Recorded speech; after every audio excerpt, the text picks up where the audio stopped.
Thank you, Mr. Chair. I appreciate it very much, and thank you all very much for being here today. This is such an important issue. When I was in the pension management business 30 years ago, the business was so much different than it is today. Look at the different products that our investors have to choose from, and the costs have plummeted. And so the markets go up, markets go down, but our broker-dealers and our financial advisors are always there to help our middle-class families who are trying to make it through this recession and save for their kids' college savings or their retirement. You know, I don't worry about our workers at Bath Iron Works, which is part of General Dynamics, abutting my district, Maine 2nd District. I don't worry about the folks at LL Bean. Now, these are big companies, and they have access to the best investment advice that you could possibly want. Why worry about are the small business owners in our district in down East Maine? The fella that pulls traps and is one of the best lobstermen you could ever find in down East Maine and provides a product that we all want, we all enjoy. If you haven't been to Maine, fall's a great time to go there. And I worry about those people. You know, they're struggling through the worst recession we've had in 70 years. They're trying to put aside a little bit of money so they can retire on it. And they know deep down in their heart, somewhere, somehow, the government's not going to be there for them. I mean, let's face it, Social Security is a $15 trillion unfunded defined benefit pension plan.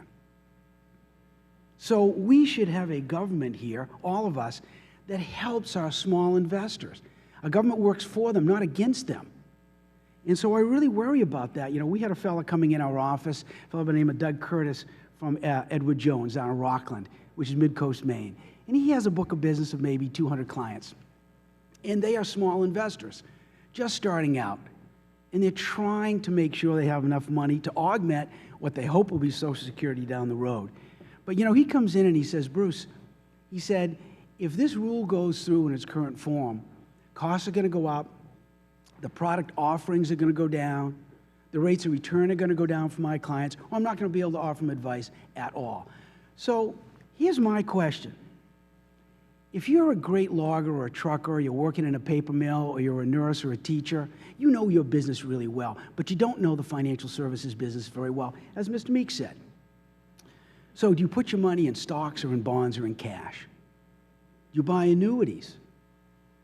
What about the asset allocation? What about my age? How much should go in stocks? How much should go in bonds? What if I have a home mortgage? What if I paid it off? What if I have a second kid going to college? Or what if I don't? Well, who's going to provide this advice if the FAs and the broker-dealers do not? So I'm really worried about them. And I think that we ought to make sure that any rule that's passed is one that helps our small advisors, our small investors, and not hurts them.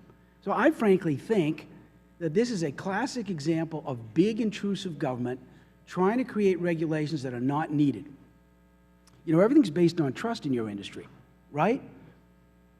If your clients don't trust you, they're not going to hire you. They're certainly not going to trust you with their money. So that in itself is a very positive development in this industry, especially with all the competition out there. So Ms. McNeely, I'd like to ask you a question.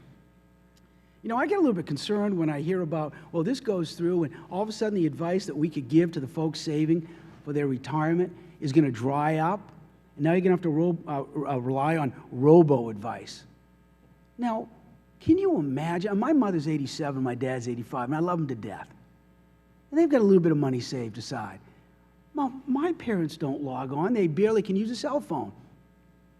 So how is Mom at 87 going to get robo-advice on maybe a mutual fund that she has, and maybe should have fixed income investment at her age, maybe should be in cash. But you know, she's not getting anything in cash, so what does she do? So tell me, Ms. McNeely, in real life, what that would look like. Well, they might actually come to you for advice. I hope you're prepared for that. Well, I am not. I never give advice to my parents, but they give it to me all the time. I will say that you have described exactly what my biggest concerns are. Those individuals are the very people that need our advice. And when you went through your list of all the questions that need to be asked and taken into consideration before you make any recommendations to your client. We do that each and every day with our clients back in Spencer, Wisconsin. So I will wholeheartedly agree with your concern, and I will also tell you that it would be extremely detrimental if your parents were not able to get the advice that they need at that time in their life. Thank you all very much. Keep pushing. Let's get this right. It's a great thing we're trying to do. We got to make sure we get it right. The gentleman's Thank you, time Mr. has Chair. expired.